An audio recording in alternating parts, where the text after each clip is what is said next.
No, Windows limits recording to a maximum of. Uh, I don't know what it said. Anyways, hi. Welcome to Story Time with Timothy. Today we're going to read Horton Hears a Who. So let's get started, shall we?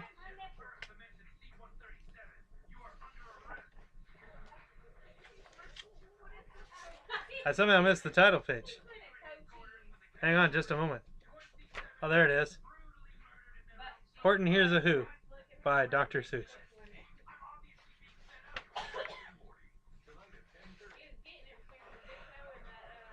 On the 15th of May, in the jungle of Newell, in the heat of the day, in the cool of the pool, he was splashing, enjoying the jungle's great joys, when Horton the elephant heard a small noise. So Horton stopped splashing. He looked towards the sound. "That's funny," thought Horton. "There's no one around." Then he heard it again, just a very faint yelp, as if some tiny person were calling for help. "I'll help you," said Horton. "But who are you? Where?" He looked and he looked. He could see nothing there, but a small speck of dust blowing past through the air. "I say," murmured Horton, "I never heard tell of a small speck of dust that is able to yell. So you know what I think? Why, I think that there must be someone on top of that small speck of dust. Some sort of creature of very small size, too small to be seen by an elephant's eyes. Some tiny person, some poor little person, let's do the story right. Some poor little person who's shaking with fear that he'll blow in the pool. He's no way to steer. I'll just have to save him, because after all, a person's a person, no matter how small." So gently and using the greatest of care, the orphan,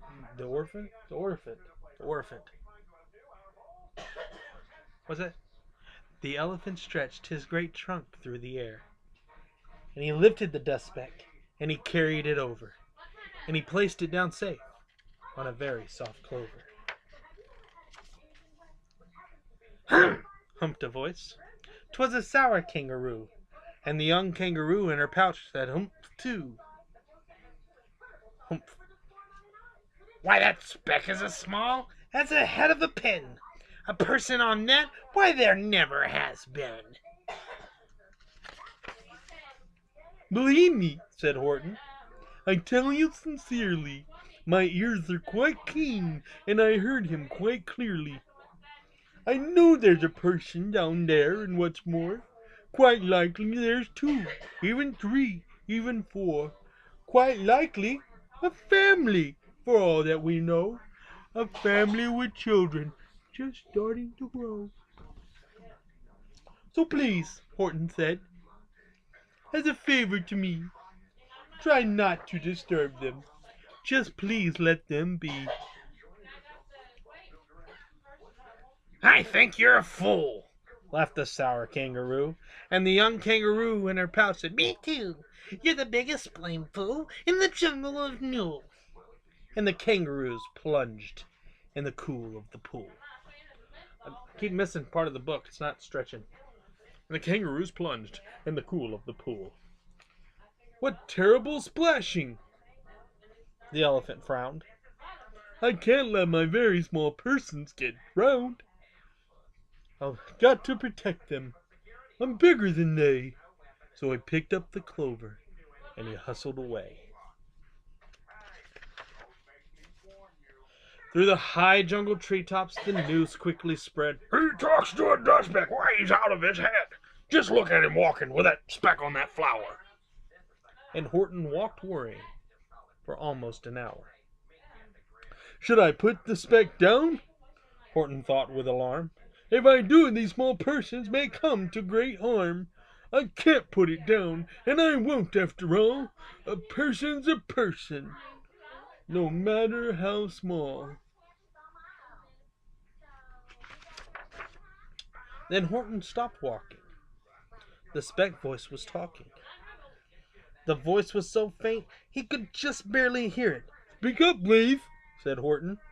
He put his ear near it. My friend, Came the voice.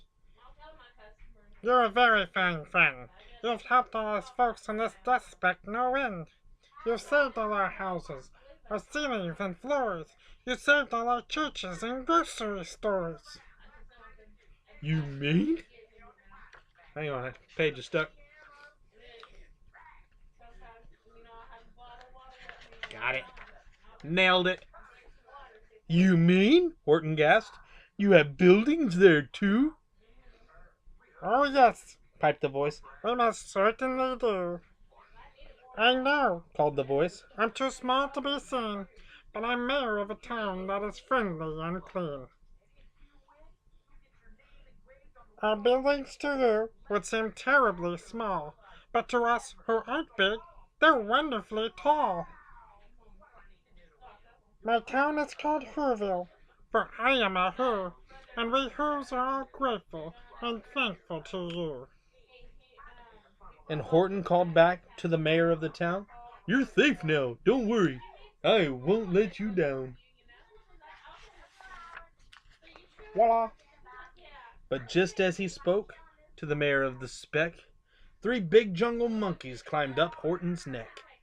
The Wickersham brothers came shouting, What rot! This elephant is talking to who's who are not.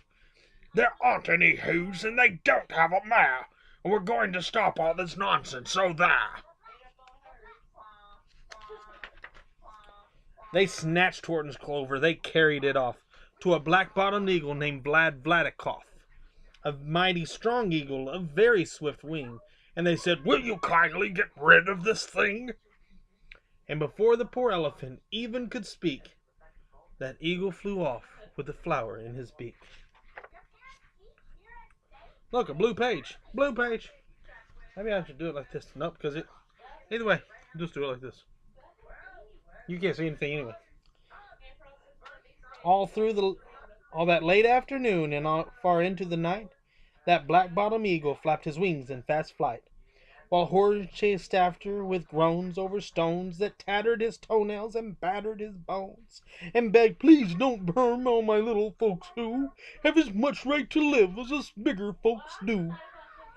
But far, far beyond him, that eagle kept flapping, and over his shoulder called back, quit your yapping. I'll fly through the night. I'm a bird, I don't mind it. And I'll hide this tomorrow where you'll never find it.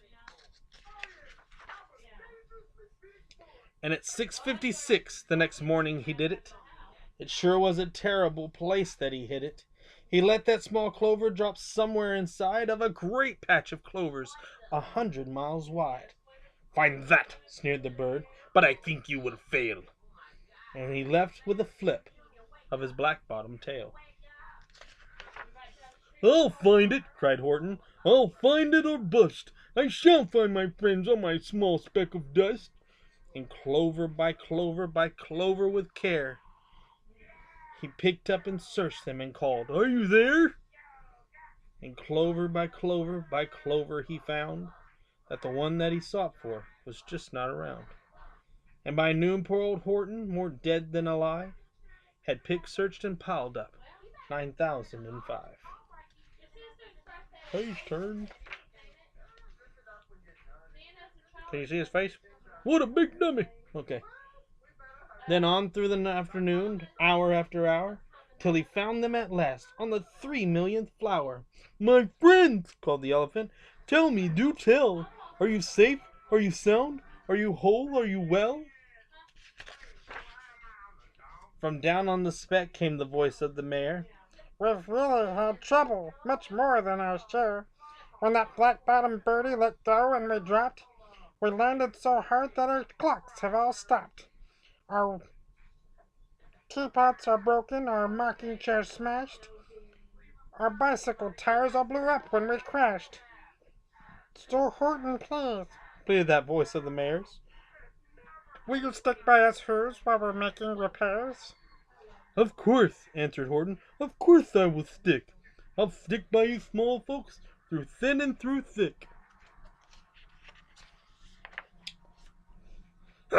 There's that hump again. Humped a voice. For almost 2 days you run wild and insisted on chatting. On chatting with persons who've never existed. Such carryings on in our peaceable jungle, we've had quite enough of your bellowing bungle. And I'm here to state, snapped the big kangaroo, that your silly nonsensical game is all through.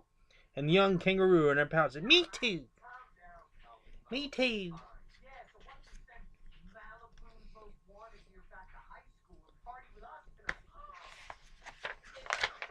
Got it. Nailed it. With the help of the Wickersham brothers and dozens of Wickersham uncles and Wickersham cousins and Wickersham in-laws whose help I've engaged, you're going to be roped and you're going to be caged. And as far as your dustback, that we shall boil in a hot steaming kettle of bezelnut oil.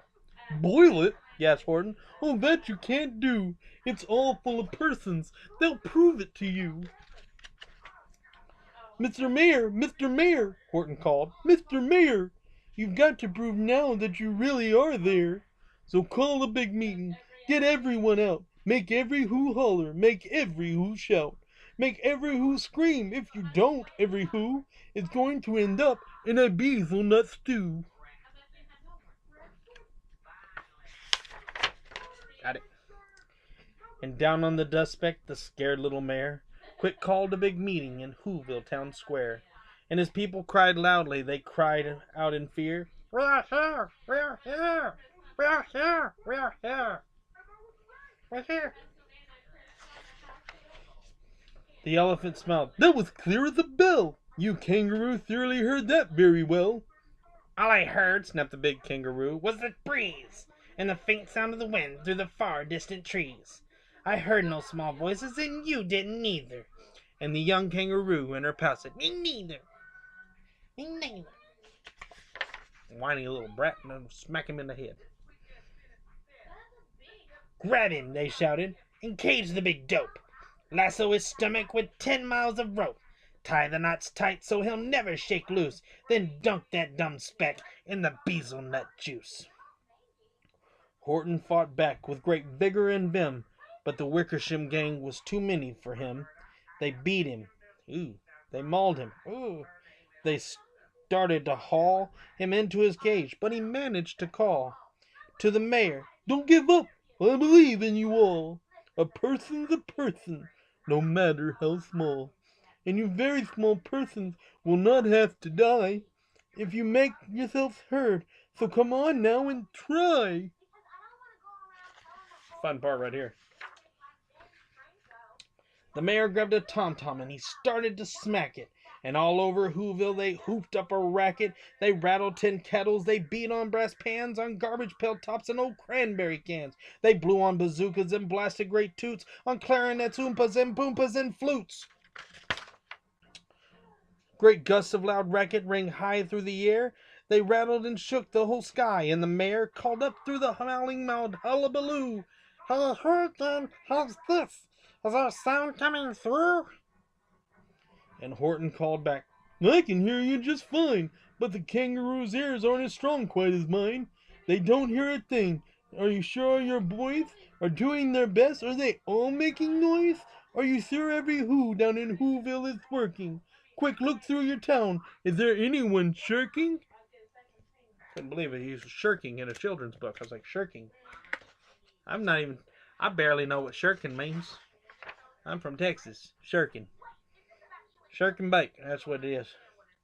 Through the town rushed the mayor from the east to the west, but everyone seemed to be doing his best. Everyone seemed to be yapping or yipping. Everyone seemed to be beeping or bipping. But it wasn't enough, all this ruckus and roar. He had to find someone to help him make more. He raced through each building. He searched floor to floor. And just as he felt he was getting nowhere, and almost about to give up in despair, he suddenly burst through a door in that mare. Discovered one shirker quite hidden away in the Fairfax Apartments, apartment 12J. A very small shirker named Jojo was standing, just standing, and bouncing a yo-yo. not making a sound, not a yip, not a chirp. And the mayor rushed inside, and he grabbed the young twerp.